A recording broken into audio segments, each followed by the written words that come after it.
Hello everyone, once again आपका स्वागत है यू बॉर्न एकेडमी में।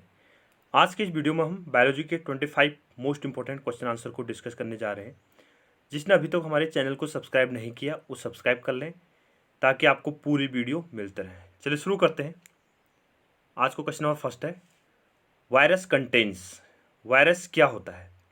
पहला ऑप्शन आपके लिए प्रोटीन और लिपिड, प्रोटीन एंड लिपिड। दूसरा ऑप्शन न्यूक्लिक अम्ल और protein, nucleic acid and protein. तीसरा ऑप्शन है लिपिड और कार्बोहाइड्रेट, लिपिड एंड कार्बोहाइड्रेट। और फोर्थ ऑप्शन आपके लिए कार्बोहाइड्रेट और न्यूक्लिक अम्ल, कार्बोहाइड्रेट एंड न्यूक्लिक एसिड। तो इसका जो करेक्ट ऑप्शन है, वायरस में क्या होता है? Protein and lipid. तो वायरस की जो आउटर कवरिंग होगी या वायरस का जो बॉडी है वो किससे बनी रहती है? प्रोटीन और लिपिड से बनी हुई रहती है। Question number 2, which of the following is not a function of kidney? निम्न में से कौन सा वृक्क का कार्य नहीं है? पहला ऑप्शन आपके लिए रक्त का पीएच विनियमन, रेगुलेशन ऑफ ब्लड पीएच। दूसरा है प्रतिरक्षी का उत्पादन, प्रोडक्शन ऑफ एंटीबॉडीज। तीसरा है रक्त के विसरणीय दबावों का विनियमन, regulation of osmotic pressure of the body. चौथा ऑप्शन दिया गया आपको शरीर के उपापचयी अपशिष्टों को हटाना, removal of metabolic wastage from the body. तो किडनी का कौन सा कार्य नहीं होगा? Production of antibodies. ठीक है, यानी जो प्रतिरक्षी हैं, प्रतिरक्षियों का उत्पादन किडनी का कार्य नहीं है। जबकि अन्य जो दिए गए हैं ऑप्शन नंबर फर्स्ट, थर्ड और फोर्थ, ये किडनी के कार्य हैं। Question number 3, which are the eucalyptus trees found in abundances? ठीक है, यूक्लिप्टस के वृक्ष बहुतायत में कहाँ पाए जाते हैं? तो पहला ऑप्शन आपके लिए मिजो हिल्स, मिजो की पहाड़ियों पर। दूसरा है मणिपुर पहाड़ियाँ, मणिपुर हिल्स। तीसरा है नागा पहाड़ियाँ, नागा हिल्स। चौथा है नीलगिरी हिल्स, नीलगिरी की पहाड़ियाँ। तो इसका करेक्ट ऑप्शन जो होगा, यानी यूक्लिप्टस जो है इसकी जो वृक्ष हैं वो ज़्यादा मात्रा में नीलगिरी हिल्स पर पाई जाती हैं। ठीक है, नीलगिरी की पहाड़ियों पर ये सबसे ज़्यादा मात्रा में पाई जाती हैं। Question number 4, anemophily is pollination by. Anemophily परागण किसके द्वारा होता है? एनिमोफिली पॉलिनेशन किसके द्वारा होता है, ये आपके लिए क्वेश्चन है। तो पहला ऑप्शन है कीटों द्वारा, मॉथ्स के द्वारा। दूसरा बटरफ्लाइज, तितलियों द्वारा। तीसरा विंड्स, वायु द्वारा। चौथा है बर्ड्स, पक्षियों द्वारा। तो करेक्ट ऑप्शन क्या होगा? विंड्स, वायु के द्वारा एनिमोफिली परागण किया जाता है। Question number 5, by which the sex of a child is determined before birth. ठीक है, जन्म से पहले बच्चे का लिंग किसके द्वारा निर्धारित किया जाता है? तो पहला ऑप्शन आपके लिए माँ का पोषण, न्यूट्रिशन ऑफ मदर। दूसरा है पिता के शुक्राणु, स्पर्म्स ऑफ फादर। तीसरा है माता के अंडाणु, एग ऑफ मदर्स। चौथा है उपरोक्त में से कोई नहीं, नन ऑफ द एबव। तो इसका जो करेक्ट ऑप्शन होगा, जो सेक्स डिटर्मिनेशन किया जाता है वो स्पर्म ऑफ फादर, पिता के जो शुक्राणु होते हैं उसके द्वारा बर्थ चाइल्ड बॉय होगा या गर्ल होगी उसके बारे में निर्धारित किया जाता है। Question number 6, the total number of vertebra in human beings is. मनुष्य शरीर में या हमारे शरीर में कशेरुकों की कुल कितनी संख्या होती है? ठीक है, तो आपके लिए क्वेश्चन है। तो फर्स्ट ऑप्शन आपके लिए 26 दिया गया है। दूसरा 30, तीसरा 24, चौथा 33। तो करेक्ट ऑप्शन क्या होगा? 33। तो 33 total number vertebra human beings में पाए जाते हैं। Question number 7, dehydration in human body is caused due to the deficiency of. मानव शरीर में निर्जलीकरण किसकी कमी के कारण होता है? पहला विटामिन, दूसरा सॉल्ट लवण, तीसरा हार्मोन, चौथा जल। ठीक है, निर्जलीकरण नाम से पता चल रहा है। डिहाइड्रेशन, देखो डिहाइड्रेशन वर्ड, ठीक है, तो इसका मतलब क्या है? जल में किसकी कमी हो जाना? पानी की कमी हो जाना। तो जल की कमी से निर्जलीकरण शरीर में हो सकता है। Question number 8, who among the following analysed DNA for the first time. निम्न में से किसने पहली बार डीएनए का विश्लेषण किया? पहला ऑप्शन है आपके लिए आर्थर कॉम्बर्ग। दूसरा है MW निरेनबर्ग। तीसरा है वाटसन एंड क्रिक। चौथा है हरगोविंद खुराना। तो इसका करेक्ट ऑप्शन क्या होगा? Watson and Crick. ठीक है, तो वाटसन एंड क्रिक ने डीएनए को एनालाइज किया था। Question number 9, glaucoma is a disease of the. Glaucoma किससे संबंधित बीमारी है? तो पहला ऑप्शन आपके लिए त्वचा, स्किन। दूसरा ऑप्शन है फेफड़े, लंग्स। तीसरा ऑप्शन है नेत्रों से, आइज। चौथा ऑप्शन है लीवर। तो इसका जो करेक्ट ऑप्शन होगा वो क्या हमारे लिए? आइज, यानी जो ग्लूकोमा है ये आइज में होने वाला रोग है। Question number 10, penicillin which is used as an antibiotic is obtain from. Penicillin एक प्रतिजीवी के रूप में प्रयोग की जाती है, इसको हम कहाँ से प्राप्त करते हैं? तो पहला ऑप्शन आपके लिए लाइकेन, दूसरा ऑप्शन है कवक, फंजा या फंगी, तीसरा ऑप्शन है शैवाल, एल्गी, चौथा ऑप्शन है बैक्टीरिया। तो करेक्ट ऑप्शन क्या होगा? फंजाई या फंगी। फंगी से पेनिसिलिन जो एंटीबायोटिक है उसको प्राप्त किया जा सकता है। Question number 11, heart attack occurs due to. दिल का दौरा किसके कारण आता है? तो पहला ऑप्शन आपके लिए दिल की धड़कन रुकना, स्टॉपिंग ऑफ हार्ट बीट, दूसरा ऑप्शन है हृदय को रक्त की आपूर्ति में कमी, lack of blood supply to the heart itself, तीसरा ऑप्शन है दिल पर बैक्टीरिया का आक्रमण, bacterial attack on the heart, चौथा ऑप्शन है रक्त की कमी, डेफिशिएंसी ऑफ ब्लड। तो इसका जो करेक्ट ऑप्शन होगा, यानी हार्ट अटैक किसके बेस पर आता है? हृदय को रक्त की आपूर्ति में क्या हो जाती है? कमी। तो lack of the blood supply to the heart itself, ठीक है। तो रक्त की हृदय को पूर्ति नहीं हो पाती तो उससे हार्ट अटैक आने की संभावना रहती है। Question number 12, which animal produces the biggest baby. सबसे बड़ा बच्चा कौन सा जानवर पैदा करता है? ठीक है, आपके लिए ऑप्शन है पहला ऊंट, कैमल, दूसरा ऑप्शन लायन, शेर, तीसरा ब्लू व्हेल, चौथा हाथी, एलिफेंट। तो इसका करेक्ट ऑप्शन क्या होगा? Blue whale. तो ब्लू व्हेल है जो सबसे बड़े बच्चे को जन्म देते हैं। Question number 13, which vitamin has in blood coagulation. कौन सा विटामिन रक्त स्कंदन में मदद करता है? यानी ब्लड कोगुलेट करना है, ठीक है, रक्त का थक्का जमना बोलते हैं। तो रक्त के थक्के जमने में कौन सा विटामिन हेल्प करता है? तो विटामिन ए ऑप्शन पहला है, दूसरा विटामिन ई, तीसरा विटामिन के, चौथा विटामिन सी। तो करेक्ट ऑप्शन क्या होगा? विटामिन के। तो विटामिन के क्या होता है? ब्लड कोगुलेशन में सहायता करता है। Question 14, a person will have brown eyes, blue eyes और black eyes depending on the particular pigment present in the. एक व्यक्ति के पास किस विशेष वर्ण के आधार पर भूरी आंखें, नीली आंखें या काली आंखें होंगी? तो पहला आपके लिए ऑप्शन है कनिनिका, प्यूपिल, दूसरा है नेत्रपटल, कॉर्निया, तीसरा रक्तक, कोरोइड, चौथा ऑप्शन है परितारिका, आइरिस। तो इसका जो करेक्ट ऑप्शन होगा वो क्या होगा? आइरिस, परितारिका होगी।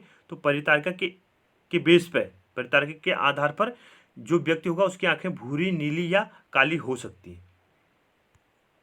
Question 15, yawning occurs. हम जमाई लेते हैं तो जमाई क्यों आती है? ठीक है, तो पहला ऑप्शन आपके लिए फेफड़ों में CO2 की अधिक सांद्रता के कारण, due to excess concentration of carbon dioxide in lungs, दूसरा ऑप्शन है रक्त में CO2 अधिक संकेंद्रण के कारण, due to excess concentration of carbon dioxide in blood, तीसरा ऑप्शन दिया गया आपको फेफड़ों में ऑक्सीजन की अधिक सांद्रता के कारण, due to excess concentration of oxygen in lungs, चौथा ऑप्शन दिया गया इनमें से कोई नहीं, नन ऑफ दीज। तो इसका जो करेक्ट ऑप्शन है वो क्या है? रक्त में कार्बन डाइऑक्साइड संकेंद्रता के कारण। क्या बोला हमने? ऑप्शन नंबर सेकंड,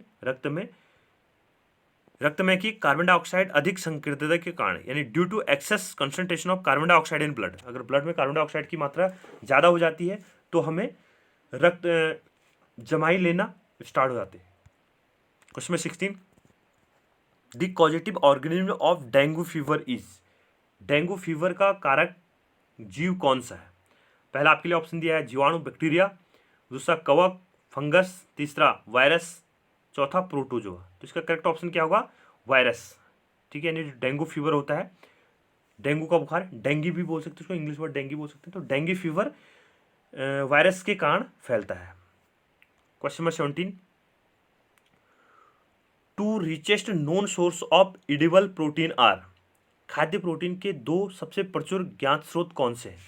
पहला ऑप्शन आपके लिए दूध और सब्जियां, मिल्क एंड वेजिटेबल्स, दूसरा ऑप्शन आपके लिए सोयाबीन और मूंगफली, सोयाबीन एंड ग्राउंडनट, तीसरा ऑप्शन है कुछ प्रकार के शैवाल और अन्य सूक्ष्म जीव, some type of algae and other micro organism, चौथा ऑप्शन दिया गया आपके लिए मांस और अंडे, मीट एंड एग्स। तो करेक्ट ऑप्शन क्या होगा?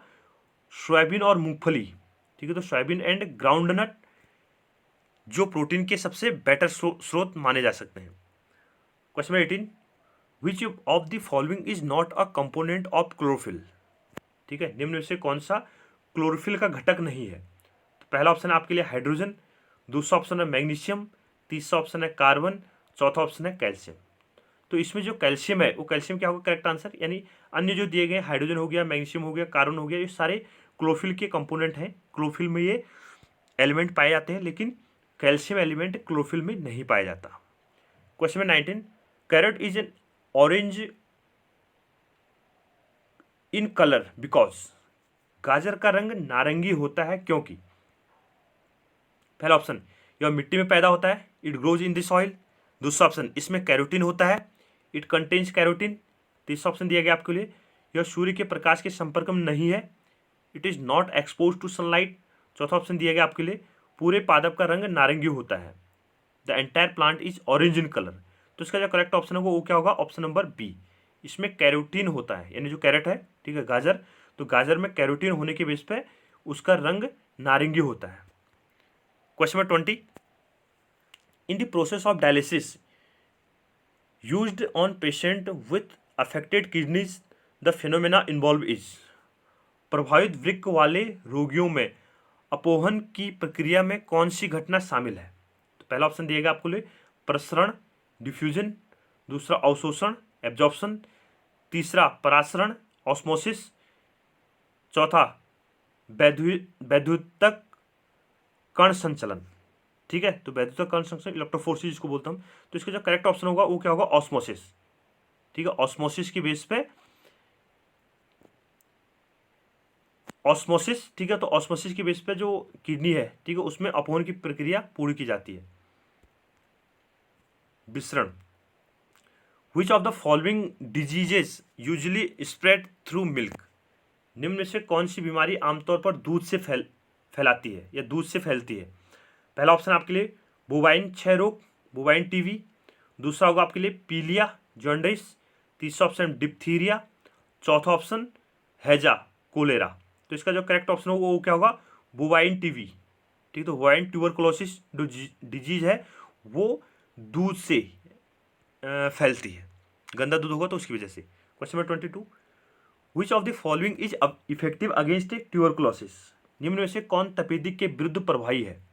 ठीक है, टीबी देखा नाम सुना होगा आपने, तो टीबी की जो डिजीज है वो किसके बेस पे इफेक्टिव होता है। तो पहला ऑप्शन आपके लिए पेनिसिलिन, दूसरा ऑप्शन दिया गया आपको स्ट्रेप्टोमाइसिन, तीसरा ऑप्शन क्लोरोमाइसिटिन, चौथा ऑप्शन टेट्रासाइक्लिन। तो उसका जो करेक्ट ऑप्शन होगा, यानी टीबी जो क्षय रोग होता है उस क्षय रोग में कौन सी तपेदिक, ठीक है, तो इसमें कौन सी एंटीबायोटिक काम करती है, streptomycin. Question number 23, what is the average life of red blood कॉर्पल्स या रेड ब्लड सेल्स जिसे हम आरबीसी बोलते हैं।